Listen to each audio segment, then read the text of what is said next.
আসো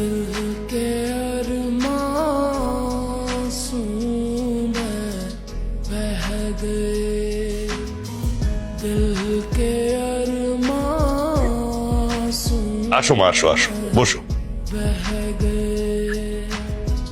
আরে ছেলে মেয়ে তো আমাদের ঘরেরই ছেলে, এত দেখা দেখি কি আছে। তো ভাই সাহেব, আর দেরি না করে আমরা দিনক্ষণটা ঠিক করে ফেলি। হ্যাঁ হ্যাঁ ভাবি, করেন। আঙ্কেল, ওদের একটু আলাদা কথা বলা দরকার না? আরে না বোকা, তোরা চল।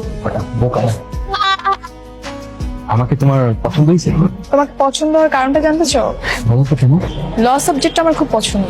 আমি চেয়েছিলাম আমার হাজবেন্ড একজন লয়ার হবে, সুযোগ হয়নি তাই আমার পড়া হয়নি। তোমার সাথে আমার ব্যাপারটা মিলে গেছে এই জন্য। আঙ্কেল, ওর সাথে ওই ছেলেটাকে? ও হচ্ছে নাই আমাদের ড্রাইভার। ওর বাবাও আমাদের ড্রাইভার ছিল, এখন আমাদের গাড়িটা চালায়।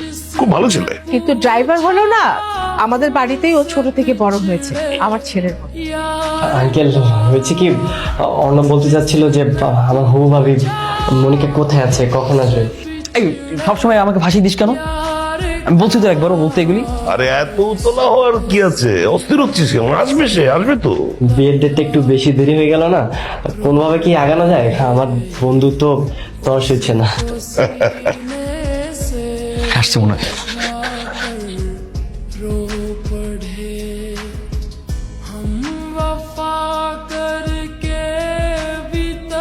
বলেন তো, আপনি কতদূর পড়াশোনা করেছেন? আমি তো 5 পাস। মিথ্যা বলেছেন, আপনাকে দেখে মনে হয় না আপনি 5 পাস। আমি ভাবছি কালকে অর্ণবের ভার্সিটিতে যাব। কিন্তু কেন? না, ওর ভার্সিটিতে গিয়ে আমি যাচাই বাছাই করবো ও আসলেই পাস করেছে কিনা। আরে কি বলছেন আপনি? ফার্স্ট ক্লাস ফার্স্ট পেয়েছে আর আপনি ওকে নিয়ে সন্দেহ করছেন? বাসায় তো সবকিছু টাঙানো আছে, সার্টিফিকেট গুলো টাঙানো আছে। চলেন আমি বাসায় গিয়ে আপনাকে দেখাচ্ছি। চল।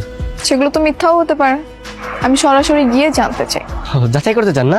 আপনিও যাবেন আমার সঙ্গে? বন্ধু এবার তো ফাঁসে যেতে পারি। কেন ফাঁসবে কেন? ফাঁসার কথা আসবে কেন? ওইখানে যদি ও যায়, রেজাল্ট সার্টিফিকেট সবকিছু তো আমার নাম, আর তুই যাচ্ছিস তোর সাথে, আমি তো তোর ভরসা করি। আরে বোকা, আমি গেলেই তো সমস্যা। ওইখানে তো সবাই আমার চিনে, আর ওর সামনে যদি আমার সবাই অর্ণবর্ণ বইলা রাখে তাহলে তো একটা বিরাট বড় ঝামেলা হয়ে যাবে। তুই কালকে যাওয়ার সময় সানগ্লাস আর মাস্ক পরে যাবি। কেউ যদি তোর সানগ্লাসটা খুলতে বলে বলবি যে তোর চোখ উঠছে, তোর চোখের দিকে তাকালে ওদের চোখ উঠে যাবে। স্যার, আপনার একটা হেল্প লাগবে আমার। আমার হেল্প বলেন। স্যার, ব্যাচ নম্বর 70, সেশন 15 থেকে 16, আর রোল হচ্ছে 32, 34, 74। ওনার ডিটেলসটা একটু বলতে পারবেন আমাকে?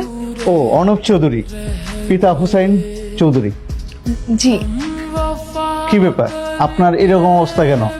ভূতের মতন নাক মুখ বন্ধ করে বসে রয়েছেন। আসলে আমি একটু অসুস্থ তো, এই ধুলাবাড়ির কারণে আমার একটু সমস্যা হয় তাই। বলেন, আর কি জানতে চান? স্যার, উনি কি আসলেই ইউনিভার্সিটি টপার ছিল? রেজাল্ট তো ফাটাফাটি, ছেলেটা অনেক ভালো। দেখলেন, আপনার ইনফরমেশন তো আপনি পেয়ে গেছেন তাই না? চলেন আমরা বরং যাই। ওনার কি কোনো ছবি আছে আপনার কাছে? ছবি দেখবেন? কি হলো, আপনি না করছেন কেন? ওই না না কিছু না।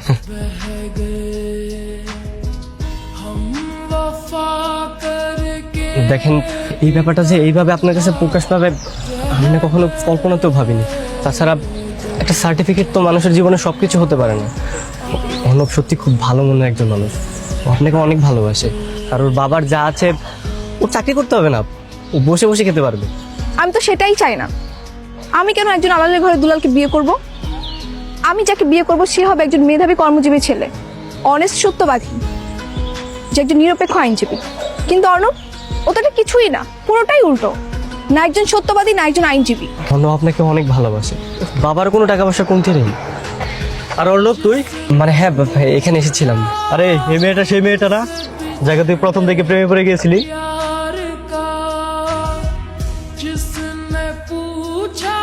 প্রেমে পড়ে গিয়েছিল মানে? না না না কিছু না।